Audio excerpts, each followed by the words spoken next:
Hi guys, welcome back to my channel Lush Gardener. So today I was just browsing the internet and I happened to see very useful information related with succulents.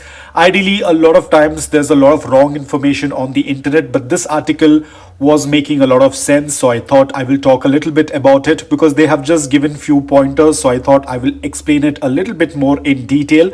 So these are the 5 pointers that you shouldn't do to your succulents. Now here it is mentioned as indoor succulents, but this also applies to succulents kept outdoor. So these are the 5 pointers. We will talk about it in detail one by one, starting off with the first one, which is using of a container without a drain hole. Now I know the moment I'm going to talk about this topic, a lot of people might say in the comment section, but we have been growing our succulents in pots without a drain hole. Now guys, it completely depends upon you. If you are okay with that, that's absolutely fine. I'm not saying that it is not doable. You can grow succulents in pots without a drain hole, but you have to be extremely careful. You will get to know in the later part of the video what I'm trying to explain. But when you come to my channel for any advice or for any information, I'll try to give you the information or advice which can be less complicated, which is more practical, and you do not need to put a lot of efforts. Because if you're going to use a pot without a drain hole, as I said, it is doable, but it is very tricky and risky, especially if you are a beginner and you're trying to figure out. So here I'm going to give you a small example of a pot that does not have a drain hole. Now guys, I do not prefer to do this. The reason is because I keep all of my succulents outdoor, and we have a monsoon season which lasts from June until November, so it can be very risky if the water tends to pool in. And when it rains over here, it tends to rain for consecutive 24 to 48 hours or even 72 hours. So I have to be extremely careful. Now because I have so many succulents, it can be very difficult for me to understand when to water and when not to water if the pot does not have a drain hole.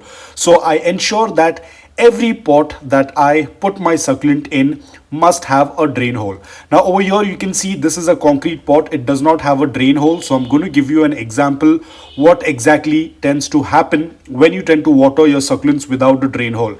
Now of course people tend to use small pebbles or gravels at the base of the pot in order to create that small little reservoir. But I don't know how it tends to work out. I am not very comfortable with using pots without a drain hole. But like I said, there are people who are growing succulents in pots without drain hole. Probably they have an experience of watering, so it might be easy for them. But for me, I don't think I will get into that because it's very complicated and I do not want to complicate things. I want things to be very simple. A lot of beginners are already having issues keeping succulents in pots with drain holes. So you can imagine this is going to be an additional complication if you're going to do it by using pots without a drain hole. Now over here, I'll give you a quick example of what I am trying to convey in this video. So let's say that you have a pot without a drain hole and you have filled it up with soil. That's what I'm going to do. Now I have my own soil mix, which is a very gritty soil mix. So I'm going to use that soil mix. Now let's say that you have filled it up and you have already put your succulent in it. Let's say today is your watering day, or whenever is your watering day, you happen to add water. It is a little confusing over here, as you can see, because you're not very sure whether the succulent has got a complete watering or not. Now the main issue what I feel over here, I don't know how others tend to work with this, probably because they have an experience with using pots without a drain hole, so for them it is much easy. But for me, let's say that if there is a lot of water in that, the only way you can take out that water is by this method, because of course there is no drain hole, the excess water cannot flow out. So you'll have to take out, in case if you have made a mistake of adding in too much of water, you'll have to tilt the pot and take out the water. But even that is not going to be good enough, because you can see there is still water inside the pot, so it can be quite tricky. But as I said, people have different ways. Probably they're using some kind of reservoir or something like that, but I'm not very comfortable with the idea of any kind of moisture or water sitting at the base of the pot. And again, checking of the soil is also going to be quite tricky. Apart from that, if you are going to use pots without drain hole, of course you cannot do bottom watering. The only method of watering is going to be top watering. Now the second mistake what I have seen is some people, they tend to mist their succulents instead of watering. Yes, they do not water at all. nor top watering nor bottom watering. They only missed their succulent. Now, when I had asked such people why do they tend to do this, they said that because they are scared of watering, that the succulent will die. Or some people said that they have read that succulents do not need a lot of water. Now, guys, this is completely incorrect. Just like any other plant, succulents also love water. The only thing is that they do not like moisture or prolonged moisture in the soil. The succulent will not die from watering. It is only when the soil has taken a very long time to dry, or if the soil is not drying fast, that is the only reason when the succulent starts to die from watering. This is a misconception. A lot of people think that if you're going to water your succulent will die. You might have seen how I tend to water. I water my succulent completely until the water starts passing through the drain hole. If you are only going to mist the succulent, this is not going to work. The roots will never be able to get the water. Apart from that, you are basically wetting all of the leaves, which could invite fungal infection, most probably powdery mildew. And if the water tends to stay on the crown area, and if your succulent is in direct sunlight, there is a chance of the succulent crown area getting burnt. So when you are watering, give it a complete watering and wait for the soil to be completely bone dry before you water next. Please avoid doing misting. That is not how it tends to work. Surprisingly, even the third point is related with watering. A lot of people do not give enough water to their succulent. Again, the same thing. People are scared that if they're going to water their succulent, it will die. Now, guys, the succulent will not die because of watering. They love water just like any other plants. If you are not going to water your succulents at all, then there is a high possibility that the succulent will have dehydration. Now, if your succulent is out in direct sunlight and if you're keeping your succulent underwatered excessively, there is a chance of dry rot. So over here, you're trying to protect your succulent by not giving too much of water, but it is going to end up in getting a dry rot. So you have to have a balance. I'm not saying that you have to water every day. At the same time, do not keep them underwatered excessively. Have a balanced watering. There is no such thing as a schedule that you only have to water your succulents once a week.